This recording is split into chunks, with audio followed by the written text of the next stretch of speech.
Guarantee. ಈಗ ಮತಗಳ್ಳತನ ಅಂತ ಹೇಳ್ಬಿಟ್ಟು ರಾಹುಲ್ ಗಾಂಧಿಯವರು ಪಾಪ ಡೆಲ್ಲಿಯಿಂದ ಕಷ್ಟ ಬಿದ್ದು ಗೊತ್ತಿಲ್ಲ, ಸ್ನಾನ ಮಾಡಿದ್ರು ಸ್ನಾನ ಮಾಡಿಲ್ಲೋ ಏನೋ ಗೊತ್ತಿಲ್ಲ, ಎದ್ದೆದ್ದು ಓಡ್ ಬಂದ್ರು. ನಾವು ತಿಳ್ಕೊಂಡ್ರಿ ಅವ್ರು ಎದ್ದೆದ್ದು ಓಡ್ ಬಂದಿದ್ದು ನೋಡಿ ಪಾಪ ಇಲ್ಲಿ ಬಂದು ಅವರು ಆಫೀಸ್ಗೆ ಹೋಗಿ ಯಾವುದು ಈ ಎಲೆಕ್ಷನ್ ಕಮಿಷನರ್ ಹತ್ರ ಹೋಗಿ ಅದೇನು ಟೇಬಲ್ ಹೊಡೆದಾಕ್ಬಿಡ್ತಾರೆ ಅಂತ ನಾವು ತಿಳ್ಕೊಂಡಿದ್ವಿ. ಪುಸ್ ಪಟಾಕಿ ಬಂದಿದ್ದೆ, ಅವ್ರು ಅಫಿಡೇವಿಟ್ ಕೇಳಿದ್ದೆ, ಓಡು ಮಗ ಅಂತ ಓಡೋಗ್ರಿ ಏರ್ಪೋರ್ಟ್. ಅಂದ್ರೆ ಈಗ ಮಾಧ್ಯಮನೂ ಕೂಡ ಅದ್ರ ಬಗ್ಗೆ ಸರ್ವೆ ಮಾಡ್ತಾ ಇದೆ. ಎಲ್ಲ ಬೋಗಸ್, 80 ಓಟ್ ಐತೆ ಅಂದ್ರು, ಓಟ್ ಹಾಕಿರೋದೇ 6 ಓಟು. ಇವೆಲ್ಲ ಮಾಧ್ಯಮದಲ್ಲೇ ಬರ್ತಾ ಇದೆ. ಅದರಿಂದ ಈಗ ಯಾರು ಮತಗಳನ್ನ ಕಳ್ತನ ಮಾಡ್ತಾ ಇದ್ದಾರೆ ಅಂತ ಹೇಳಿದ್ರು, ಅದೇ ಬಂದು ಹೋರಾಟ ಮಾಡಿದ್ರು, ಅದೇ ರಾಜ್ಯದ ಮುಖ್ಯಮಂತ್ರಿ ಸುಮಾರು 30,000 ಮತಗಳನ್ನ ಕಳ್ತನ ಮಾಡಿದ್ದಾರೆ, ಖರೀದಿ ಮಾಡಿದ್ರು. ಕಳ್ತನ ಮಾಡಿದ್ದಾರೆ. ಕಳ್ರೆ ಯಾರು ಈಗ? ಮೋದಿನ, ರಾಹುಲ್ ಗಾಂಧಿನ?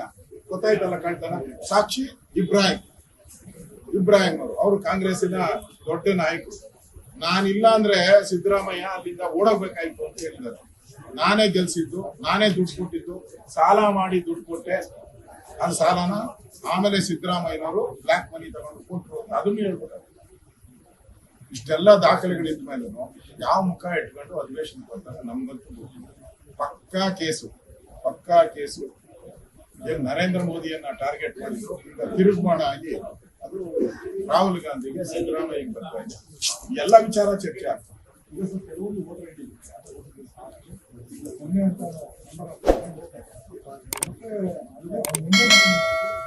ಇಲ್ಲಿ ಬಿಡೋಣ, ಈಗ ಅಧಿವೇಶನ ಚರ್ಚೆ ಮಾಡೋಣ.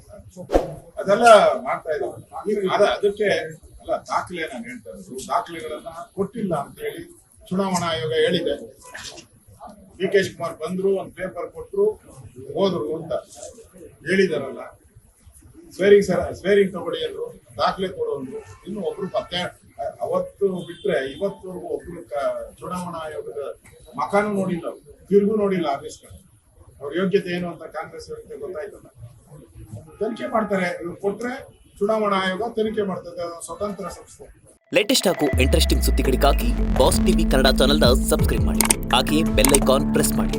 ಇದರ ಜೊತೆಗೆ ಫೇಸ್ಬುಕ್, ಇನ್ಸ್ಟಾಗ್ರಾಮ್, ಎಕ್ಸ್ನಲ್ಲೂ ಮಿಸ್ ಮಾಡದೆ ಫಾಲೋ ಮಾಡಿ.